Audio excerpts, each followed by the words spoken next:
সব শুনেছি। কলকাতায় কাজে গিয়েছিল, 20 লাখ টাকা ঝেড়ে দিয়ে চলে এসছে। ওই ঝেড়ে দিয়ে এসছে তোমার বাপ দেখতে গিয়েছিল? হ্যাঁ, তোমার বাপ দেখতে গিয়েছিল 20 লাখ টাকা ঝেড়ে নিয়ে এসছে? তোমার কোনো প্রমাণ আছে? একটা বইয়ের স্বামী মারা গেছে, হঠাৎ তার স্বামীর ডেথ সার্টিফিকেট তোলার জন্য 4-5 বার ও বহরমপুরে যাচ্ছে আর আসছে। চায়ের দোকানে বসে বসে বলছে, কি ব্যাপারে, স্বামী যতদিন ছিল ততদিন ঘর থেকে বার হতো না, এখন কোনো ভ্যানিটি ব্যাগ নিয়ে কোথায় যাচ্ছে কোথায়? আর একজন তখন বলছে, দেখ মনে হয় কোথাও কট লাইন কিছু করেছে। তো ও কট লাইন করেছে, তুমি দেখতে গিয়েছিল? তোমার বাপ দেখতে গিয়েছিল? ও কথা বলতে গেলে কেন, পাক্কা মুনাফিক। কি পাক্কা মুনাফিক? কার বউ কোথায় যাচ্ছে, কে দুতলা বাড়ি করলো, কে বুলেট গাড়ি চেপে গেল, তোমার কেন এত দায় পড়ে গেল? আর পাড়া গ্রামে ও 2 টাকা চা খায় আর 22 টাকার পরে বদনাম করে বসে বসে মুনাফিকি করে। মসজিদ আল্লাহর ঘর, সেখানে বসে বসে দেখবেন নামাজের পরে 4-5টা বুড়ো লোক থাকে, ওই বুড়ো লোক বসে বসে ওখানে কি করে, গীবত পরনিন্দা করে। মসজিদে কাঁচা কুঞ্চি রেখে দেবেন, ইমাম সাহেবকে বলছি, বুঝলেন? মসজিদে কাঁচা কুঞ্চি, নামাজের পরে দেখবেন যে এরকম চলছে, প্যাচাম প্যাচাম করে তার পাছায় চাপকিয়ে দিবেন। আরে গরম কাল আসছে, হারাম করে এত বড় বদমাশ নামাজের পরে মসজিদের কারেন্ট পুড়িয়ে বসে বসে গল্প করছে। আসলে বসে বসে নামাজ পড়া বাদ দিয়ে দুনিয়ার কথা, হেড মাওলানার দুর্নাম, মাদ্রাসার দুর্নাম, সেক্রেটারির দুর্নাম, ও টাকা মেরে খায়, ও মুখ করে খায়, আর তুমি ধোয়া তুলসী পাতা।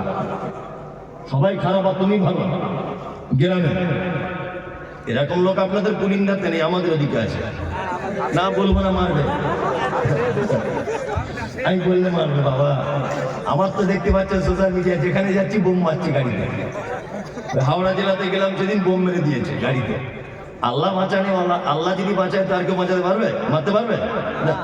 গাড়ি নিয়ে বার হলাম, আমার ড্রাইভার গাড়ি চালাচ্ছে, মানে 500 মিটার গিয়েছি জলসা ছাড়া, আর বাঁশ নিয়ে সব গাড়ি ভাঙচুর করতে চলে গেল। আমি গাড়ি থেকে নেমেছি, বোম মারতে শুরু করে দিচ্ছে গাড়িতে। আশ্চর্য, সোশ্যাল মিডিয়া দেখেছেন তো? আশ্চর্য ব্যাপার। আমি তো কারোর বিরুদ্ধে কিছু বলি না। আচ্ছা, এতক্ষণ যা বলেছি কারোর বিরুদ্ধে বলেছি না? বাস্তব কথাগুলো হাদিস কোরআন দিয়ে বললাম, বাস্তব কথাগুলো বললাম। এতে আমি এত আর কি ভয়ঙ্কর লোক? আমাকে দেখলে মানুষ সবসময় মানে উগ্র মেজাজে আছে, মানে একে ফেলেই মেরে দিবে এরকম ব্যাপার। আর সোশ্যাল মিডিয়াতে তো আছি বড় পাখি বলা, ও খুললেই মুমতাজুল ইসলামের জন্মের ঠিক নেই, দেখবেন? ও সোশ্যাল মিডিয়া খুললে মুমতাজুল ইসলামের জন্মের ঠিক নেই, ও বিয়াদব, ও কোরআন পড়তে জানে না, ও রাজমিস্ত্রি কাজ করে, ও হাদিস কোরআন বুঝে না। এইসব আর কি কথা।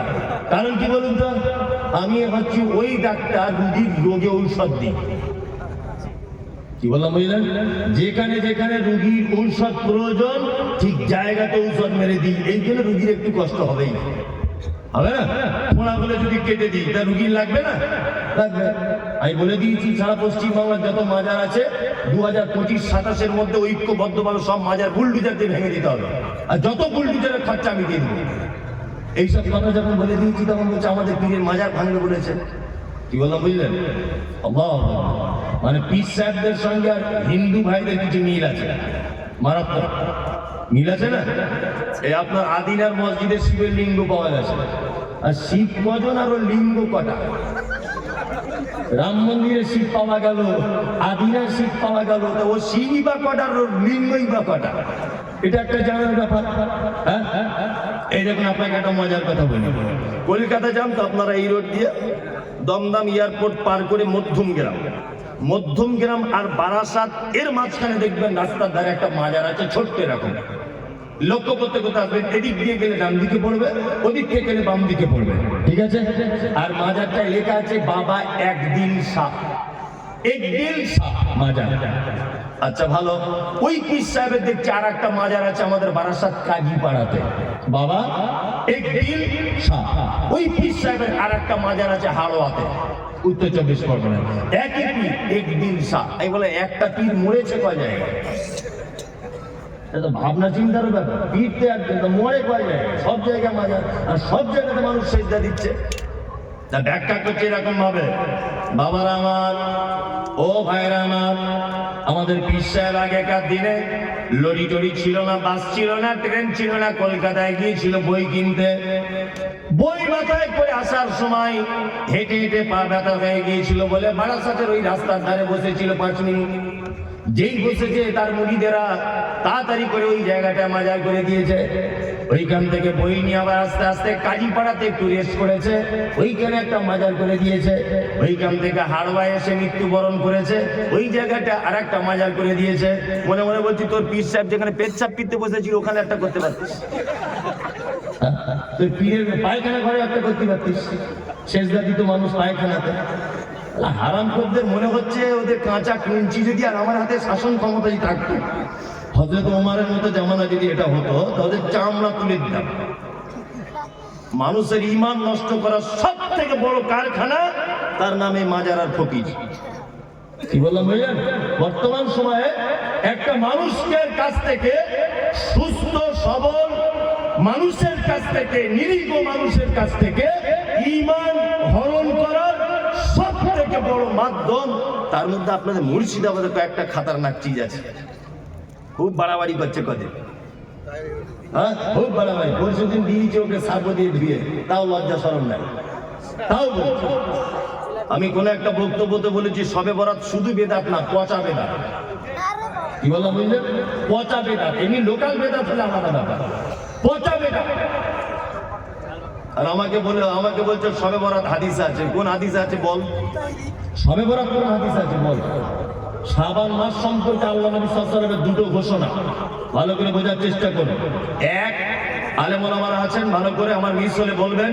এক, মুহাম্মদ সাল্লাল্লাহু আলাইহি ওয়াসাল্লাম অধিক মাত্রা বেশি শাবান মাসে সিয়াম পালন করতেন, অধিক। ওনার স্ত্রী উম্মে সালমা রাদিয়াল্লাহু তাআলা আনহা তিনি হাদিস বর্ণনা করেছেন, তাই তো? আবু মুসা আশআরী থেকে একটা হাদিস বর্ণিত আছে, তিরমিজিতে আছে হাদিসটা। আবু মুসা আশআরী, সমস্ত উলামায়ে কেরামগণ বলছেন হাদিসটা যঈফ। শুধুমাত্র একজন মুহাদ্দিস আল্লামা আলবানী, নাসিরউদ্দিন আলবানী রাহিমাহুল্লাহ হাদিসটাকে হাসান বলেছেন, সহিহ বলেননি, কিছু বলেননি, হাসান মানে আমলের যোগ্য বলেছেন। কি? যে শাবান মাসের রাত্রিতে আল্লাহ সুবহানাহু ওয়া তাআলা পৃথিবীর সব মানুষকে ক্ষমা করে দেন, দুইজন মানুষকে বাদ দিয়ে। এক, যাদের অন্তরে রয়েছে হিংসা অপরের জন্য, আর দুই, মুশরিক যারা শিরিক করে। এই দুই শ্রেণীর মানুষ বাদ দিয়ে আল্লাহ সুবহানাহু ওয়া তাআলা প্রত্যেক মানুষকে ক্ষমা করে দেয়। এই দুইটা মাত্র জিনিস দেখতে পাওয়া যায়। আল্লাহ রাসূল বেশি রোজা রাখতেন, সিয়াম পালন করতেন শাবানে। আর কি করতেন? আর কিছুই করতেন না। আমলের জন্য কোনো হাদিস নাই। আল্লাহ অত্র মাসের দুটি রাত, একটা রাত্রিতে অজস্র মানুষকে ক্ষমা করে দেন। এই তো হচ্ছে কথা, তাই না? এই মাত্র দুটি মাত্র কথা শাবান মাস সম্পর্কে। আর এ বিয়াদব বলছে বাড়িতে মোমবাতি জ্বালাতে হবে, কারণ হচ্ছে মৃত্যু মানুষেরা এসে তাছাড়া বাড়ি খুঁজে পাবে না। রুহু কিন্তু সব বাড়ি আসে রাতের বেলা। আর আর বলছে যে হালুয়া করতে হবে, আল্লাহ নবীর দাঁত ভেঙে দিয়েছিল। তাই কি আজব ঘটনা দেখুন। এই দাঁত ভেঙেছিল ওহুদের মাঠে শাওয়াল মাসের 7 তারিখে। কত? শাওয়াল মাসের 7 তারিখে। এবার আপনাকে একটা কথা বলি, আমার বেটা যদি কারোর সঙ্গে গল্প করতে করতে বলে আমি আমার বাপের বিয়ের বরযাত্রী গিয়েছি, ব্যাপারটা কেমন হবে? মানাবে? মানাবে না, কখনোই মানাবে না। শাওয়াল মাসের 7 তারিখে আল্লাহ নবী সাল্লাল্লাহু আলাইহি ওয়াসাল্লাম উহুদের যুদ্ধ করেছেন। এবার আপনাকে বলি শাবান, তারপরের মাসের নাম কি? রমাদান, তারপরে শাওয়াল, তাই তো? তার মানে শাবান মাসের 15 তারিখ শবে বরাত, এই 15 দিন গেল, মাঝখানে রমজান গেল, তারপরেও শাওয়ালের 6 দিন পর্যন্ত গেল, তখনও নবীজির দাঁত ভাঙিনি। 7 তারিখে গিয়ে দাঁত ভাঙছে, মানে দাঁত ভাঙার আগে হালুয়া করে বসে আছে। মানে কত বড় শয়তানে! মানে এ তার মানে হালুয়া দিয়ে চায় নবীর দাঁত ভাঙুক। আমি বলছি হালুয়ার হাদিস খুঁজে পেলো, দাঁত ভাঙার হাদিস খুঁজে পেলো না। ও যদি এত নবী প্রেমিক হবে, সামনে দুটো দাঁত বাড়ি নোড়া দিয়ে ভেঙে দিক না দেখি, তাহলে বলবো বাপের বেটা, ও দাঁত ভাঙবে না, ও হালুয়া খাবে। এই হচ্ছে হাদিস। শোনো, প্রত্যেক মাসের 3 তারিখে রোজা রাখতেন, সিয়াম পালন করতেন আল্লাহ রাসূল। আরবি তারিখে 13, 14, 15। এই রোজা যদি কারো রেখে যদি অভ্যাস থাকে, সেও শাবান মাসে 13, 14, 15 রোজা বা সিয়াম পালন করবে। ভং করে 15 তারিখের দিন রোজা করবে শবে বরাতকে কেন্দ্র করে, এটা একটা পচা বেদাত। চলুন এই রাত্রিতে কবর জিয়ারত করা বেদাত, এই রাত্রিতে কোরআন খতম করা, হুজুর ডেকে আনা, বাড়িতে মোমবাতি জ্বালানো, হালুয়া করা, যাবতীয় আড়ম্বর, যত রকমের অলৌকিকতা, যত রকমের সৌন্দর্য, মানুষের মন জয় করা, সমস্ত কিছু হচ্ছে বেদাত। মুহাম্মদ সাল্লাল্লাহু আলাইহি ওয়াসাল্লাম বলেছেন, কুল্লু বিদআতিন যালালা ওয়া কুল্লু যালালাতিন ফিন-নার। প্রত্যেক নতুন আবিষ্কৃত কাজ হচ্ছে কি? ভ্রষ্টতা। প্রত্যেক ভ্রষ্টতাকারীর স্থান ঠিক মধ্যে, নার মানে আগুন, আগুনের মধ্যে। খুব সাবধানে থাকবেন। বলতে বলতে বলতে বলতে মুনাফিকের কথা এতদূর পর্যন্ত চলে এলো, তাই তো? এবার আর একটা দুটো মানুষের পরিচয় করে দিব। ফাসেক নাম শুনেছেন? ফাসেক নাম শুনেছেন? ফাসেক কারা? ফাসেক হচ্ছে ওই লোক, ভালো করে বুঝবেন, ফাসেক ওই লোক যে লোক কাবিরা পাপের ভিতরে দীর্ঘদিন যাবৎ আছে, কাবিরা পাপ জানার পরেও ছাড়তে পারছে না, একই ফাসেক। তবে ফাসেকরা ইসলাম থেকে খারিজ হয়ে যায় না, ফাসেকদের ব্যাপারে ডাইরেক্ট জাহান্নাম ঘোষণা করা নেই। তবে আল্লাহ সুবহানাহু ওয়া তাআলা ফাসেকদের ব্যাপারে বলেছে, ওয়াল্লাহু লা ইয়াহদিল কওমাল ফাসিকিন। ফাসেকরা কখনো সঠিক রাস্তা খুঁজে পায় না। ফাসেক কাকে বলে? পিতামাতার সঙ্গে অসৎ ব্যবহার, ও কি ফাসেক? দাড়ি চাঁচা, এটা কি কাজ? ফাসেকি কাজ। ওই যে মনীষা কুটকুট করে চুলকায়, চুলকায় মনীষা। আবার অনেকজন বলছে আমার বউ কেমন করে, আমার বউ বলে দিয়েছে, রাখতে মানা করে দিয়েছে। তোমার বউ কি একেবারে দিক বা ভারতী? তোমার বউকে চেনে কজন? গোলাম হোসেন চেনে কজন? ওই যে দক্ষিণ আফ্রিকার না কোথাকার একটা ক্রিকেট প্লেয়ার আছে, এত বড় বড় দাড়ি, না কোথায় বাড়ি, কি নাম? হাসিম আমলা। এত বড় বড় দাড়ি, প্লেনে বসে আছে, ওর বউ বোরকা পরে ওর সাইডে বসে আছে, আর ও কোরআন মাজিদ তেলাওয়াত করতে করতে নাকি হাতে নিয়ে পড়তে পড়তে যাচ্ছে। ইন্টারন্যাশনালি ক্রিকেট খেলছে একজন দামি লোক, এত বড় বড় দাড়ি, তার বইয়ের লজ্জা লাগে না? আর এ বলছে অফিস আদালতে কাজ করিতে মরি সাহেব, ব্যস্তের কারণে ওই জন্য দাড়ি রাখতে পারছি না, একটু দোয়া করবেন, আগামীতে রাখবো। তোমার দাড়ির জন্য আমার দোয়া করার দায় এসে যায়? তোমার দাড়ি বাড়ার জন্য আমি দোয়া করবো? বদমাইশি কেন? হাসি মামলাকে সারা পৃথিবীর লোক দেখছে, তার লজ্জা লাগে না? তার অফিস আদালতে যেতে হয় না? তাকে প্লেনে করে এদেশ থেকে ওদেশ ছুটতে হয় না? ইন্টারন্যাশনাল ক্রিকেট প্লেয়ার হিসাবে মাঠে নামতে লজ্জা লাগে না? আর তোমাকে পুলিন্দার লোক চেনে, সারগাছির লোক চেনে, গোটা মুর্শিদাবাদের লোক তোমাকে চেনে? কেউ চেনে না। তোমার লজ্জা কিসে? লজ্জা লাগছে? আশ্চর্য ব্যাপার। ফাসেকে, কারণ এটা একটা বড় পাপ। এটা বড় পাপ জানার পরেও ও যে কাঁদছে বারবার, এই কারণে ফাসেক। তবে একটা কথা বলে দিচ্ছি, ফাসেক আপনি যদি এই কাজের কারণে হন, তাহলে আপনাকে তওবা করে ফেরত আসতে হবে। এখন রাস্তা আছে যে আপনি ফাসেক আছেন। কি বলছি মাথায় থাকবে এটা? তওবা করে ফেরত আসুন। আর একটা কথা বলছি, আপনি পুলিন্দা মাদ্রাসায় 1 লাখ টাকা দান করেছেন, এসব বাস্তব কথাগুলো কেউ তুলে ধরে না। পুলিন্দাতে 1 লাখ টাকা আপনি দান করেছেন মাদ্রাসাতে। এখন এই মাদ্রাসায় দান করেছেন, প্রত্যেক বছরে করেন। আপনি মারা গেলেন, আচ্ছা বলুন তো, আপনি যে মারা গেলেন, আপনার কাফন জড়ানো আছে, সবাই আপনার মুখটা দেখতে আসছে, দেখতে আসে না? কাফন থেকে মুখটা বার করে দেখে। আচ্ছা বলুন তো, আপনার মুখটা দেখে বুঝতে পারবে যে এই লোকটা বড় দানি ছিল? দেখা যাবে? বোঝা যাবে না? আত্মীয়তার সম্পর্ক আপনার ভালো ছিল, আপনার মুখ দেখে কেউ বুঝতে পারবে যে লোকটার আত্মীয়তার সম্পর্ক ভালো ছিল? বোঝা যাবে? যাবে না। পৃথিবীতে একটা মাত্র চরম পর্যায়ের সুন্নাত আছে, সেটা হচ্ছে এই। যদিও দাড়ি রাখার ব্যাপারে কেউ কেউ বলেছে দাড়ি রাখা ওয়াজিব, বাধ্যতামূলক, ফরজের সমতুল্য। কি বলছে বুঝতে পারছেন? আচ্ছা বলুন, পৃথিবীতে একটা মাত্র আমল আছে যে আমলটা মানুষের কবর পর্যন্ত প্রমাণ করে যায়, তার নাম দাড়ি। মানুষ মারা গেলে দাড়ি চেঁচে কবরে ঢোকায় না, এই অবস্থায় দেয়, এই অবস্থায় দেয়। অন্তত পক্ষে ফেরেশতারা দেখে বলবে আমাদেরই দলের লোক ছিল। অন্তত একটু আরাম হতে পারে হিসাবটা, বুঝলেন না?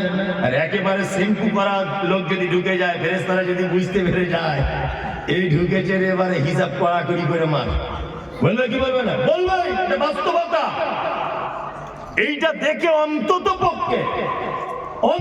পক্ষে ফেরেশতারা বুঝতে পারবে যে এটা আমাদেরই লোক ছিল। বুঝতে পারবে না?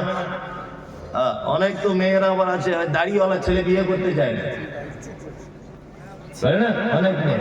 ও কলেজে পড়ে নাকি একটু মডার্ন হয়েছে, শুনছি বলে কলেজে পড়ে মেয়েটা, বিশাল ডিগ্রি করছে, ওই জন্য দাড়িওয়ালা ছেলে পছন্দ করে না। অথচ যখন বিয়েতে বসে ওর বরকে বলে দেয় ভালো পাঞ্জাবি আর ভালো টুপি পরবে, কিন্তু বিয়ে করার সময় দেখছি আব্দুল কাদের জেলানির মতো পাগড়িয়া পাঞ্জাবি পরে যাচ্ছে। কেন আন্ডারপ্যান্ট পরে আসতে বলতে পারতে? মৌলভী সাহেবদের পছন্দ করো না, দাড়িওয়ালা পছন্দ করো না, তা বিয়ে করার সময় আমার ঢং করে মৌলভী সাহেবের মতো ব্যাগ ধরতে বলছো কেন? যে পাঞ্জাবি পরতে এসো, আপনাদের এখানে বিয়েতে পড়ে বাচ্চা কাচ্চারা পড়ে, আবার বিয়ে করতে এসে এইরকম করে আছে মুখে রুমাল দিয়ে, মানে এত লজ্জার ব্যাটা হবো আর কি। 3 লাখ টাকা ফোন নিয়েছে হারাম করে, তখন লজ্জা লাগেনি। 4 লাখ টাকা ফোন নিয়েছে, 8 টিয়ার গাড়ি চেয়েছে, তখন লজ্জা লাগেনি। আর বিয়ে করতে গিয়ে এরকম করে বসে আছে, মনে হচ্ছে কোমরে লাথি মেরে কোমরে হারাম করে 3 লাখ টাকা চাইতে সবার সামনে লজ্জা লাগবে না, আর ঘুমটা দিয়ে বসে আছে। মানে লজ্জাপতি গাছ বেটে খেয়েছে। লজ্জা সরব আছে তোমার? বিয়াদব কোথায়? বাস্তব না অবাস্তব বলছি? কোন চাইতে লজ্জা লাগে না বেটির বাপের কাছে? বেটির বাপের কাছে টাকা চাইতে লজ্জা লাগে না, আর বিয়ে করতে গিয়ে পুরুষ মানুষ রোমাল দিয়ে বসে আছে এরকম। কি একেবারে লজ্জাশীল পুরুষ, লজ্জাশীল থাকা দরকার। ওই জন্য যে সমস্ত মেয়েরা এ ব্যাপারে আপত্তি করেন, আপনাকে আমি বলে দিয়ে যাচ্ছি, কোন মেয়ে যদি নিজে আপত্তি করে যে দাড়িওয়ালা ছেলে বিয়ে করবো না, আমি মুমতাজুল ইসলাম বলছি আপনি তার থেকে দূরে থাকুন। আখিরাতেও কল্যাণ হবে, দুনিয়াতেও কল্যাণ হবে। আপনার আখিরাতেও কল্যাণ, দুনিয়াতেও কল্যাণ, কারণ নারী নামের হস্তি। আল্লাহ নবীর একটা সুন্নত, আল্লাহ নবীর একটা কঠিন পদক্ষেপকে যে মেয়ে অঙ্গীকার করে সে মেয়ে মুসলিম থাকতে পারে না।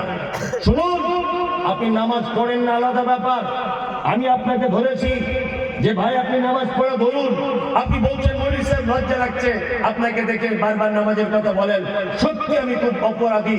ও মুসলিম, ও জানে নামাজ পড়ো, কিন্তু আমাকে দেখেও লজ্জা পাচ্ছে, তার মানে ওর ভিতরে আল্লাহর ভয় আছে। একটু চার্জ দিলে ও নামাজ পড়া ধরে যাবে। কিন্তু একটা লোককে নামাজ পড়ার কথা বলতে গেলাম, সেই লোকটা আমাকে বলছে তুই নামাজ পড়ে কি পেলি, ঘোড়ার ডিম ফালতু, ওর ইমান আর থাকবে না, সঙ্গে সঙ্গে বেঈমান হয়ে যাবে। কি বলছি বুঝতে পারছেন? এই লোকটা নামাজ পড়ে না, এটা আমি গিয়ে বলছি চাচা একটু নামাজ পড়ুন, তখন বলছে মৌলভী সাহেব করতে পারছি না, কাজের চাপে খুব লজ্জা লাগছে, ইনশাল্লাহ চেষ্টা করবো। ও মুসলিম, ও কি মুসলিম? আর উনি যদি এ কথা বলেন যে তুমি নামাজ পড়ে এতদিন কি করলে, আমি ঘোড়ার দিন নামাজ না পড়ে 2 তলা বাড়ি করে নিলাম, তাহলে উনি বেঈমান। ওর মুসলিম থাকতে পারলো না। তুমি দাড়ি রাখতে পারছো না, এটা আলাদা ব্যাপার। মেয়ে, তোমার বাপ দাড়ি রাখতে পারেনি, এটা তোমার বাপের দুর্বলতা। তোমার ভাই দাড়ি রাখতে পারেনি, এটা তোমার ভাইয়ের দুর্বলতা। কিন্তু তোমাকে যে ছেলে বিয়ের কথা বলতে এসেছে, তোমাকে যে ছেলে বিয়ের কথা বলতে এসেছে, তার যদি দাড়ি থাকে, সে তো মুহাম্মদ সাল্লাল্লাহু আলাইহি ওয়াসাল্লামের পদ্ধতিতে দাঁড়িয়ে রেখেছে। তুমি যে তাকে ঠাট্টা করলে, বিদ্রুপ করলে, বিভাগের জন্য অপ্রয়োজন মনে করলে, আমি তো মনে করি ওই দাড়ি থাকা ছেলেটাকে যদি অপমান করে বাড়ি পাঠায়, বা দাড়ি আছে বলে যদি বিয়ে না বসতে চায়, তাহলে ওই মেয়েটাও ঠিক তেমন বেঈমান হয়ে যাবে, কারণ ও একটা চরম হাদিসকে অপমান করার কারণে। খুব বুঝে শুনে কথা বলবেন, হিসাব করে। তবে আলহামদুলিল্লাহ সব মেয়েরা নয়, আমার মাদ্রাসাতে 200 থেকে 250 মেয়ে আছে। আমি এই পর্যন্ত মনে হয় জীবনে কত মেয়েকে যে বিয়ে দিয়েছি তা আল্লাহ ছাড়া কেউ জানে না।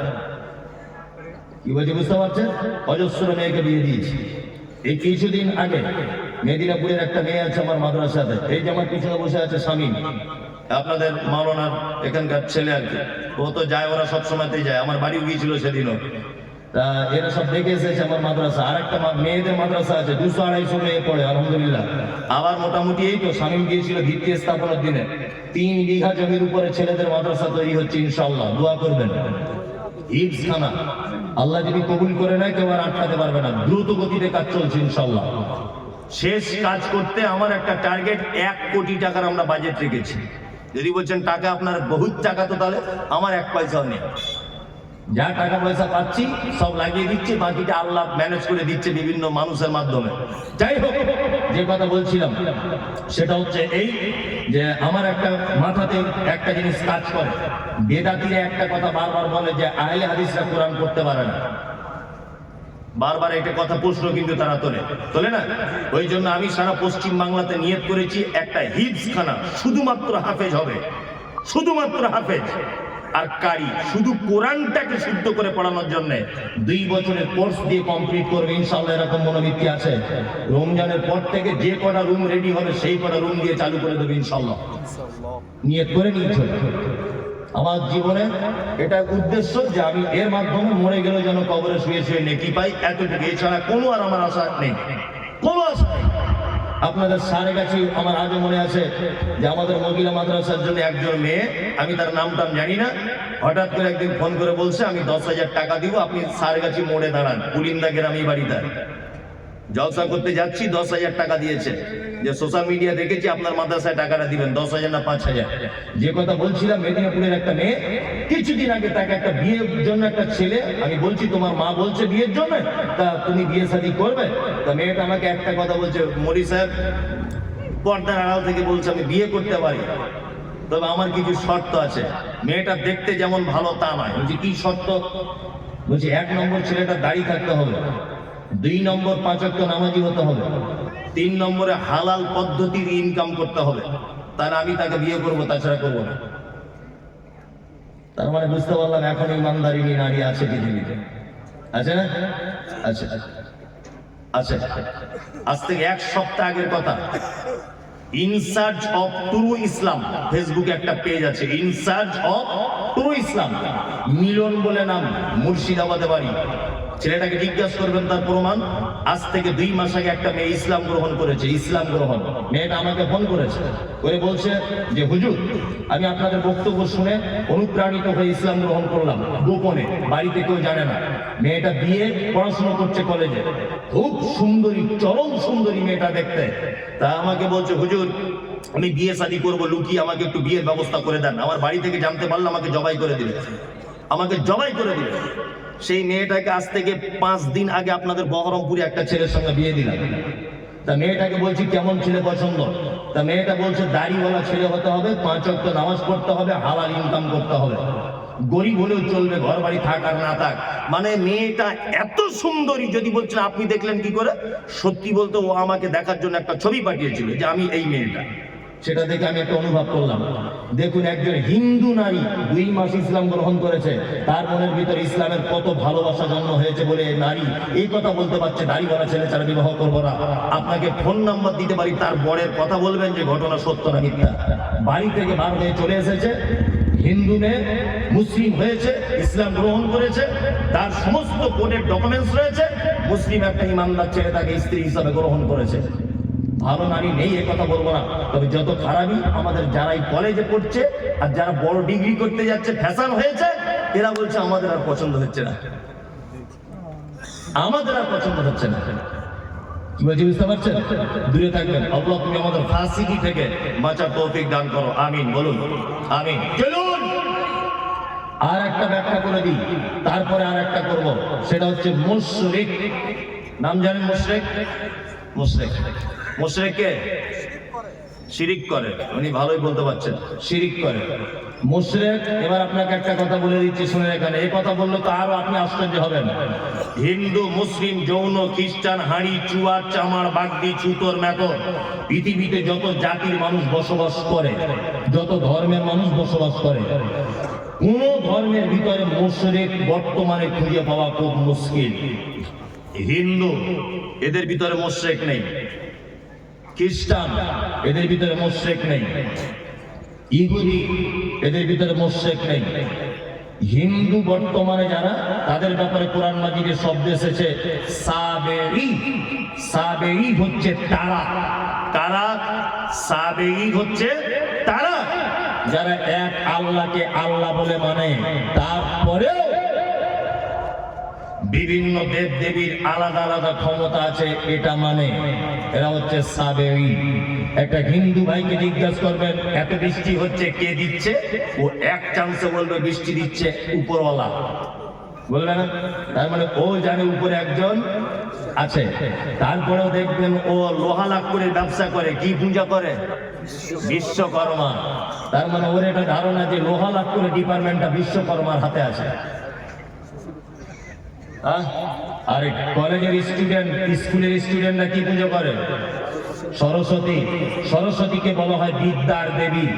তার মানে বাপ মা তার মেয়েকে বলে দেয় এটা তুমি সরস্বতীর পূজা করবে, কারণ এটা হচ্ছে বিদ্যার দেবী, তুমি ভবিষ্যতে মাইকের মধুসূদন দত্ত হতে পারবে, কারণ এই ডিপার্টমেন্টটা এর হাতে আছে। এ হচ্ছে কি সাবেঈ মুশরিককে মুহাম্মদ সাল্লাল্লাহু আলাইহি ওয়াসাল্লামকে বলা হচ্ছে আপনি জিজ্ঞাসা করুন তাদেরকে রাত এবং দিনের বিবর্তনের মালিককে। এক চান্সে তারা বলবে আল্লাহ। সুস্থতা অসুস্থতার মালিককে আল্লাহ। বেঈমান মুশরিক আবু জেহেলের কথা বলবে। আল্লাহ নবী সাল্লাল্লাহু আলাইহি ওয়াসাল্লাম যখন বলছেন কি ব্যাপার, রাত দিনের মালিক আল্লাহ, এই কথা আপনি বললেন, সুস্থতা অসুস্থতার মালিক আল্লাহ, এই কথা আপনি বলছেন, তাহলে কেন আপনি আল্লাহকে ডাইরেক্ট ডাকতে পারছেন না?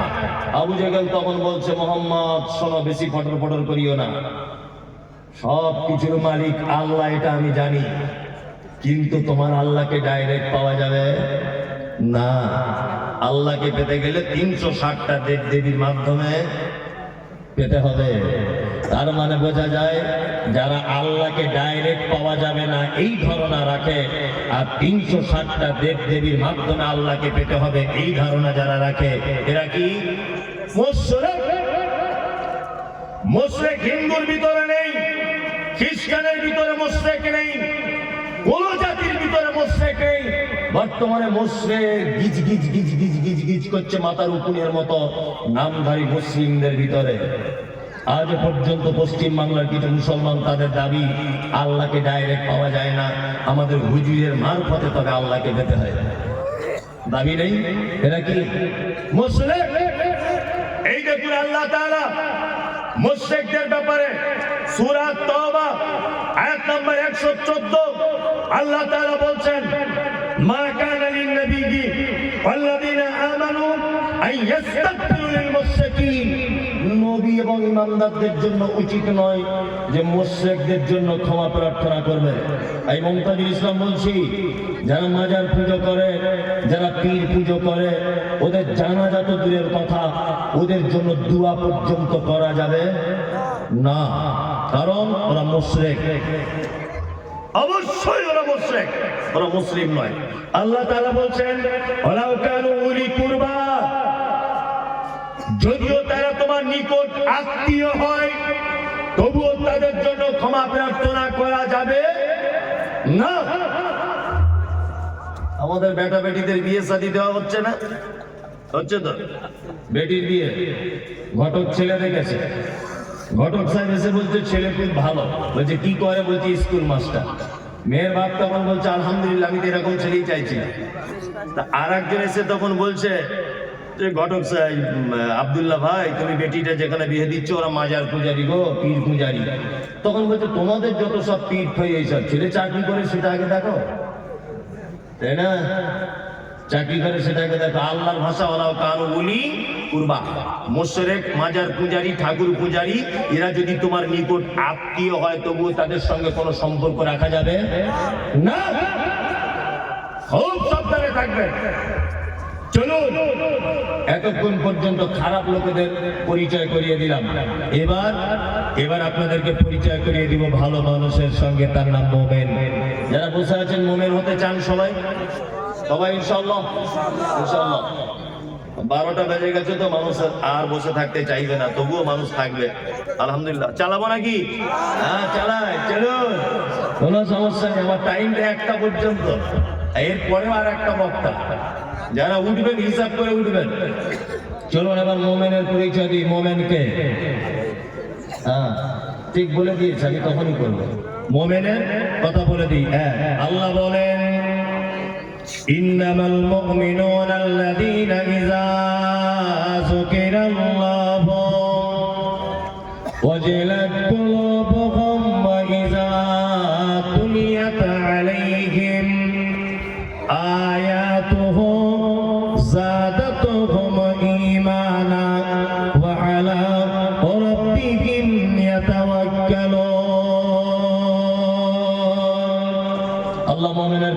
দিচ্ছেন।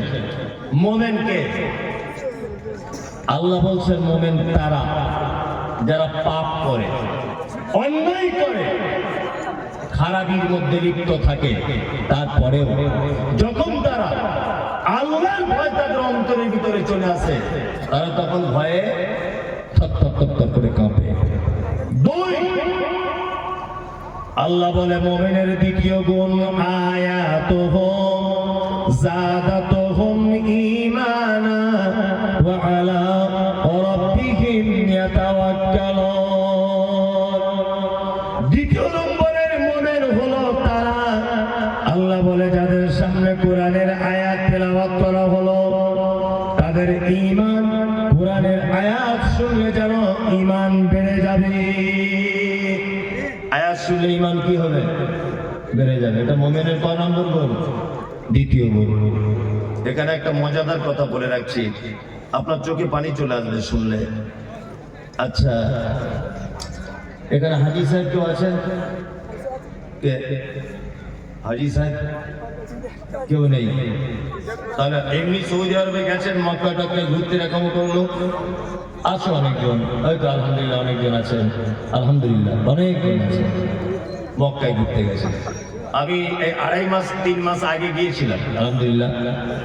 তা আমি গিয়েছিলাম, তো আমার সঙ্গে প্রায় 40 জন মতো মানুষ গিয়েছিল। উত্তর দিনাজপুরের একজন চাচা গিয়েছিলেন, নিরক্ষর লোক, লেখাপড়া টেখাপড়া জানে না, কিছু বাংলাও জানে না, আরবি উর্দু হিন্দি কিচ্ছু বুঝে না, চাষি লোক।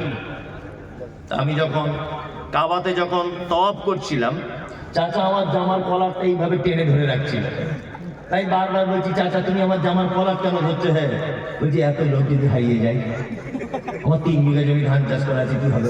শুধু এই টেনশন। আমি বলছি তুমি মরিবে কি বাঁচবে এটা দেখো, 3 বিঘা জমি ধান লাগানো আছে, ওই টেনশনের মক্কাতে ঘুম হয় না। কি ভাবলাম তাহলে তুমি ধান যখন লাগানো আছে, তুমি এলে কি করতে? যাই হোক, দ্বিতীয় লোক তা আবার প্রথম ইমাম আব্দুর রহমান আস-সুদাইস, বেশিরভাগ মাগরিবের এশাতে ফজরে তিনি নামাজ পড়াতেন। আল্লাহু আকবার। উনি যখন কোরআন তেলাওয়াত করতেন, Ethiopia, Tanzania, German, Japan, France, Kuwait, পৃথিবীর যে ভাষাভাষী মানুষ হোক না কেন, চোখ দিয়ে পানি পড়তে লাগতো। আব্দুর রহমান আস-সুদাইস জাহান্নামের আয়াতগুলো যখন আসতো, তখন বাচ্চা ছেলের মতো 20 second 25 second how how how how করে কাঁদতেন। জাহান্নামের আয়াতগুলো যখন আসতো, ফজরের নামাজ পড়ছি, রাত 10টার সময় তওয়াফ শুরু করতাম। দিনের বেলা ভিড় হতো বলে আমরা যেতে পারতাম না। রাত 10টা থেকে ফজর পর্যন্ত তওয়াফ করতাম কাবাতে। আল্লাহ করিয়েছে, যাই হোক। তা তওয়াফ করতে করতে ফজরের যখন আজান হয়, ওই সঙ্গে সঙ্গে সব লোক ঘুরে কাতারে দাঁড়িয়ে যায়। ঠিক বলছি তো? কাতারে দাঁড়িয়ে যায়। আমি দাঁড়িয়ে আছি, আমার পাশে ওই যে উত্তর দিনাজপুরের চাচা দাঁড়িয়ে আছে। নামাজ শুরু হয়েছে, আল্লাহু আকবার। সবাই হাত পেতে দাঁড়িয়ে গেল। কাবার প্রথম ইমাম আব্দুর রহমান আস-সুদাইস তিনি জাহান্নামের আয়াত তেলাওয়াত করছেন, আর আয়াত তেলাওয়াত করতে করতে তিনি যেন বাচ্চা ছেলের মতো করে কাঁদছেন। আমি কোরআনের একটু অল্প কিছু বুঝি, আমার চোখ দিয়েও পানি চলে এলো। আমিও বাচ্চা ছেলের মতো ডুকরে ডুকরে কাঁদতে লাগলাম। আমার পাশের চাচা কোরআন বোঝে না, বাংলা ভালো করে পড়তে জানে না, অশিক্ষিত লোক। চাচাও দেখছি ডুকরে ডুকরে কাঁদতে শুরু করে দিল। নামাজ শেষ হয়ে গেল। কাবা থেকে জমজমের পানি পান করে যখন ফাঁকে বার হয়ে গেলাম, চাচাকে ডেকে বললাম, চাচা সত্যি করে বলো দেখি, কাবার ইমাম আরবি ভাষী মানুষ, তিনি কোরআনের আয়াত বুঝতে পেরেছেন তাই কাঁদছেন। আমি মুমতাজুল 2 পাতা পড়া আলেম, আমি ব্যাপারটা বুঝতে পারলাম, এই জন্য চোখ দিয়ে পানি চলে এলো। তোমার কেন চাচা চোখ দিয়ে পানি চলে এলো বলো? চাচা তখন বলছে, বেটা মুমতাজুল, 70 বছর আমার বয়স, আমি 50 বছর যাবত আমাদের গ্রামের মসজিদে নামাজ পড়ি, কিন্তু কোরআন শুনলে অন্তর বলে না। কিন্তু আজকে আশ্চর্য ব্যাপার, কাবা শরীফে নামাজ পড়তে এলাম, আর কাবার ইমামের তেলাওয়াত শুনে আমার চোখ দিয়ে পানি বার হয়ে গেল। আমিও বাচ্চা ছেলের মতো ঢুকিয়ে ঢুকলে কেঁদে দিলাম। আমার আল্লাহর কোরআনের আয়াতের কথা মনে হলো। আল্লাহ বলে, আয়াতুহু যাদাতুহুম ঈমানা ওয়া আলা রাব্বিহিম ইয়াতাওয়াক্কালুন। মুমিন হলো তারা, তাদের সামনে যখন কোরআনের আয়াত তেলাওয়াত করা হয় তাদের ঈমান তখন বেড়ে যায়। চাচা, তুমি কোরআন জানো না, তুমি কোরআন পড়তে জানো না, কিন্তু তুমি 1 লক্ষ টাকা খরচা করে কাবায় চলে এসেছো। তোমার ঈমানের পরিপূর্ণতা লাভ করেছে, তোমার ঈমান কাজ করছে। ওই জন্য চাচা আমার গলা ধরে হাউ হাউ করে বলছে, কাঞ্চার বলছে, বেটা মুমতাজুল, তুমি আমার বেটার থেকে অল্প বয়সের, কিন্তু কোরআন শুনলে যে চোখ দিয়ে পানি চলে আসে, আজকে তার জ্বলন্ত প্রমাণ পেলাম। ওই জন্য বলি বন্ধু, টাকা দার্জিলিং এ গিয়ে নষ্ট না করে দিয়ে, গ্যাংটকে গিয়ে নষ্ট না করে, ওই আপনার সুন্দরবন বেড়াতে গিয়ে টাকা নষ্ট না করে, একবার অন্তত পক্ষে 80-90 হাজার টাকা খরচা করে কাবায় চলে যান, আপনার ঈমান বেড়ে যাবে। আল্লাহ বলছে, মুমিন তারাই তো মুমিন যাদের সামনে আবার কোরআন তেলাওয়াত করা হবে, ইমাম সাহেব তেলাওয়াত করবে, পিছনে মুসল্লি দাঁড়িয়ে থাকবে, আর তার ঈমান যেন আস্তে আস্তে করে বেড়ে যাবে। আমাদের ঈমান বাড়ে। ফজরের সময় 2টা আয়াত যদি ইমাম সাহেব বেশি করে যদি তেলাওয়াত করে দেয়, তা মুসল্লিরা ঝামেলা লেগে যায়। আল্লাহ বলে, মুমিন তারা ওয়া আলা রাব্বিহিম ইয়াতাওয়াক্কালুন। মুমিনের 3 নম্বরের গুণ, খায়রিহিম ওয়াশাররিহিম মিনাল্লাহি তাআলা। মুমিন যা কিছু হবে আল্লাহর উপরে ভরসা করবে। মুমিন কার উপরে ভরসা করে? আল্লাহর উপরে। হায়াত মওতের মালিক কে? আল্লাহ। রুজির মালিক আল্লাহ। দোকান করেছে, ঈমান আছে তো? দোকান করেছে, দোকানের পিছনে দেখছে একটা তাবিজ ল্যামিনেশন করে টাঙানো আছে, তাই না? তা চাচা, তোমার তাবিজ কি ব্যাপার? বলছে, বেচাকেনে বরকত হবে। আমি বলছি, কে দিয়েছে? বলছে, আমাদের হেড মৌলানা দিয়েছে। বোঝানোর জন্য বলছে। তাই হেড মৌলানা যদি এত বরকতের তাবিজ দেওয়া শিখে গেছে, তা তাবিজটা নিজের কাছেই রাখতে পারে। এত বরকতের দিনে বিচি দিলে কি করে? ঈমান আছে তো? 4টে আংটি পড়েছে যুবক ছেলে, 4 রকমের কোয়ালিটির পাথর। এটা কি? বলছে, বউ কথা শোনে না। এটা কিসের আংটি? বলছে, ঘন ঘন পেচ্ছাপ হয়। এটা কিসের? বলছে, বাপের বাড়ি বউ গেলে আসতে চায় না। আর এটা বলছে, রাতে চমকে উঠি দেয়। হযরত ওমরের নাম শুনেছেন? ওমর দামি মানুষ না? দামি মানুষ। পৃথিবীতে অনেক জিনিস আছে যেগুলো ডাইরেক্ট জান্নাত থেকে এসেছে, তার ভিতরে একটা হাজির আসওয়াদ, তাই না? যখন পৃথিবীতে আসে, এটা মুসলিম শরীফের হাদিস, তখন সাদা দুধের মতো ছিল পাথরটা। আল্লাহ নবী সাল্লাল্লাহু আলাইহি ওয়াসাল্লাম বলছেন, আদম সন্তান তার পাপের বোঝা নিয়ে তাকে চুম্বন করতে করতে একদম কালো করে দিয়েছে। আমি নিজে আলহামদুলিল্লাহ 2বার চুম্বন করে এসেছি, আল্লাহ করিয়েছে। খুব রিস্ক চুম্বন করা, ওখানে মারাও যেতে পারে কোনো মানুষ, এত রিস্ক। মানে আপনি হাঁড়ির মুখের মতো, তখন যখন মুখ ঢোকাবেন, পিছন দিক দিয়ে 1,500 মানুষ আপনাকে চাপছে। এই 1,500 মানুষ বা 500 মানুষ, 1000 মানুষকে সামলে তবে চুমুটা খেতে হবে। ওই জন্য আমি বলি, আমাদের বাঙালিদের একটা বদ অভ্যাস, বুড়ো না হলে হজে যায় না। হজে বুড়ো বয়সে গেলে 10 পয়সার দাম নেই, এমনি টাকা খরচাই হবে, কিছুই করতে পারবে না। ও না তওয়াব করতে পারবে, চুমু খাওয়া তো দূরের কথা, না পাথর মারতে পারবে, ফ্যাল ফ্যাল করে তাকিয়ে থাকতে হবে।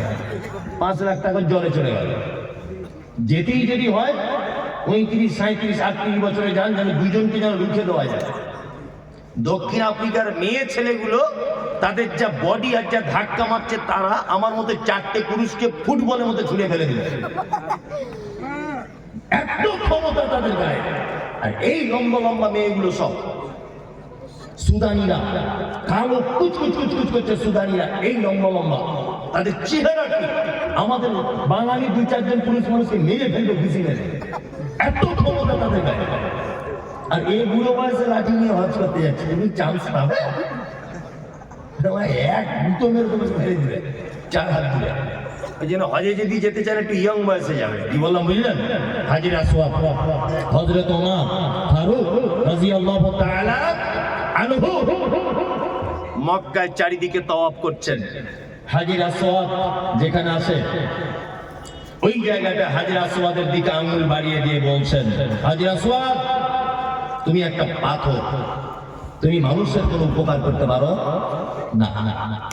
আমি কোশ্চেন গেল তোমাকে চুম্বন করতাম না, শুধু তোমাকে চুম্বন করবো বা করছি এই কারণে মুহাম্মদ সাল্লাল্লাহু আলাইহি ওয়াসাল্লাম চুম্বন করেছিলেন। তাই হাজির আসওয়াদ জান্নাতের পাথর, মানুষের কোনো উপকার ক্ষতি করতে পারে না। আর এ 4 রকমের আংটি পরে আছে, আংটি পরে বলছে 4 রকমের কাজ হবে। কি বললাম বুঝতে পারছেন? 4 রকম। কলকাতা একটা অ্যাড্রেস দিচ্ছে, ওখানে চলে যাবেন। নাখোদা মসজিদ নাম শুনেছেন? চিতপুরে নাখোদা মসজিদের মেন গেটে ঢোকার সময় দেখবেন ওই পাথর বিক্রি হয়, বস্তাতে রাখা আছে, আর কুকুরে পেচ্ছাপ করছে।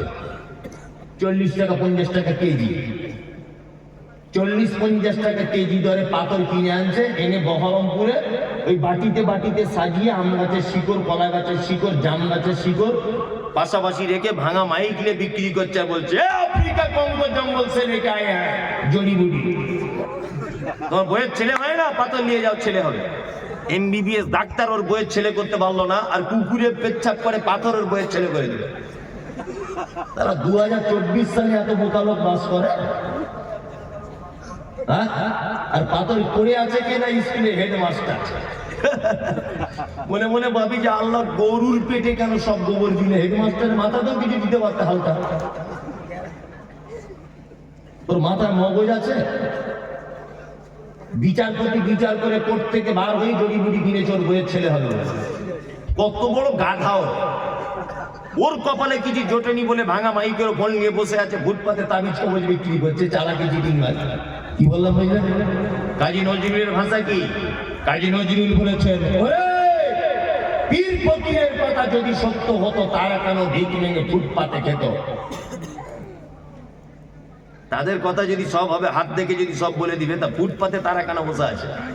আছে আল্লাহ। এলেম বাজার মাদ্রাসায় তখন পড়ি, এলেম বাজার নাম শুনেছেন বীরভূমে? তখন এলেম বাজার মাদ্রাসায় পড়ি আমি। মাদ্রাসা পড়াশুনো করছি, তা বাড়ি আসছি, একা একা বাড়ি আসা নতুন শিখেছি। তা বোলপুর থেকে ট্রেন ধরে আমি আসছি শিয়ালদা। তা শিয়ালদা স্টেশনে নেবি প্ল্যাটফর্ম থেকে বার হয়েছি, দেখছি একটা লোক খাঁচার ভিতরে টিয়া পাখি নিয়ে বসে আছে। তা আমার ছোটবেলা থেকে জানকারির ব্যাপারে খুব ইচ্ছা। গিয়ে বলছি, চাচা তোমার টিয়া পাখিতে কি আছে? হে বলছে, টিয়া পাখি হাত দেখে বলে দিবে তুমি কার সাথে কি করছো না করছো, সব মনের কথা। তাহলে বলে হতে পারে, ক টাকা নিবে? বলছে 3 টাকা। আজ থেকে 20-25 বছর আগে বলছি, তখনকার 3 টাকা মানে সাংঘাতিক ব্যাপার। তা আমি তখন সেরেক বেদাত এটা বুঝতাম না, মাদ্রাসার ছাত্র, তখন তো খুব বদমাইশ। আমি তাহলে একবার আমারটা হাত দেখে বলে দাও তো কি করছে একবার। তখন তো ফোন ছিল না, তখন এত বড় চিটিং মার হাতটা দেখে বলছে, তো সাংঘাতিক ব্যাপার। আমি কি ব্যাপার? বলছে, তুমি যাকে ভালোবাসো সে তো প্রায় চলে আসার টাইম হয়ে গেছে। ওইটাই তো আমি চাইছি, যাকে ভালোবাসি সে আমার বাড়ি আসুক, আর মাদ্রাসায় পড়বো না, বেশ মজা করে থাকবো দুজনে মিলে। মনে মনে ভাবছি আর কি। তাই বলছি, তাহলে বাবা কি করা যাবে? কি করা যাবে? বলছে, এমন একটা তাবিজ দিয়ে দেবো, 10 টাকা দাম, এমন করে দিব না, এক জানলা ভেঙে চলে আসবে তোমার বাড়ি, কেউ আটকে রাখতে পারবে না। মনে মনে ভাবছি, তো ওইটাই তো আমার দরকার। ওকে পেয়ে গেলেই তো আমার পড়াশোনা সব শেষ, সংসারে লেগে যাবো। তখন অত বুঝি না, ভালো বলবো। 10 টাকা দিয়ে সত্যি কথা বলতে মাল দিয়ে নিয়েছি। মাল নিয়েছি। এবারে আগে সে সুইচওয়ালা ফোন ছিল, তখন তো ফোন টোন ছিল না, সে টাকার এরকম বাক্স ফোন ছিল আগেকার দিনে, তাই না? আর ওই ফোন থেকে মাঝে সাঝে ওকে ফোন টোন করা হতো আর কি। আগে তবু রিং হচ্ছিল, এখন মোটি রিংও হয় না, সুইচ অফ। মাথা খুব খারাপ যে আগে তবু তাবিজের আগে তবু ফোন টোন হচ্ছিল না, আলাদা ব্যাপার। এখন তো ফোনে রিংও পাচ্ছে না। তাই আমি মনে মনে খুব মনটা খারাপ যে আসছে না। শুধু বাড়িতে ভাতটা খাচ্ছি না, আমার মা বলছে ভাত খেলে না, খাবো না। আমি তো অপেক্ষা করছি কখন আসবে আর কি, আসছে। মাদ্রাসায় ফের যখন ফিরে যাচ্ছি আর কি, যে ওকে ধরবো। আর মাদ্রাসায় পড়া ছেলে ও তো জানে না, কঠিন খাতারনাক। আরো যারা মাদ্রাসায় অর্ধেক করে ছেড়ে দিয়েছে, এরা এই রাস্তা দিয়ে চললে ইবলিশ শয়তান 13 কিলোমিটার দূর দিয়ে যায়। যে হাফ মাদ্রাসায় পড়ে ছেড়ে দিয়েছে, ও যদি এই রাস্তা দিয়ে হাঁটে পুলিন্দা, তো ইবলিশ শয়তান 13-14 কিলোমিটার দূরে চলে যাবে। যে ওরে বাবা সাংঘাতিক, আমার থেকে বড় আসছে, ও ধারে পাশে পাওয়া যাবে না। আর মাদ্রাসা ছেলেরা বদমাশ হওয়ার কারণ আছে, সব খারাপ মালগুলোতে এক জায়গায় থাকে, আর ভালো মাল সব আলামী ইংলিশ মানে করছে, বুঝলেন না? বাড়িতে টিকতে পারছে না, কলা চুরি, এর পুকুরের মাছ চুরি সহ্য করতে পারছে না, চল মাদ্রাসায় পুলিশ নাই দিয়ে হেড মলিবি, তুই এখন বল যা পারবি কর। ঘটনা তাই না? আমি তো ভুক্তভোগী, আমি তো মাদ্রাসা চালাচ্ছি, আমি জানি। কি বলবো আপনাকে? যাই হোক, তা যাবার সময় তো লোকটাকে বলছি, চাচা কাকা সেই ওই দিন তাবিজ দিলে কই এলো না তো। চিটিং বাজদের কি হয় দেখুন। আবার বলছে দেখি হাতটা দেখি, তা হাতটা দেখে এরকম করে বলছে এ তো কঠিন ব্যাপার। কি ব্যাপার? ঘটনা বলছে এই যে দাগটা দেখে গেছেন এইদিকে, আমি দেখে গেছে তো কি হলো? বলছে আগের দিন তো দেখা ছিল না, আজকে দেখে গেল কি?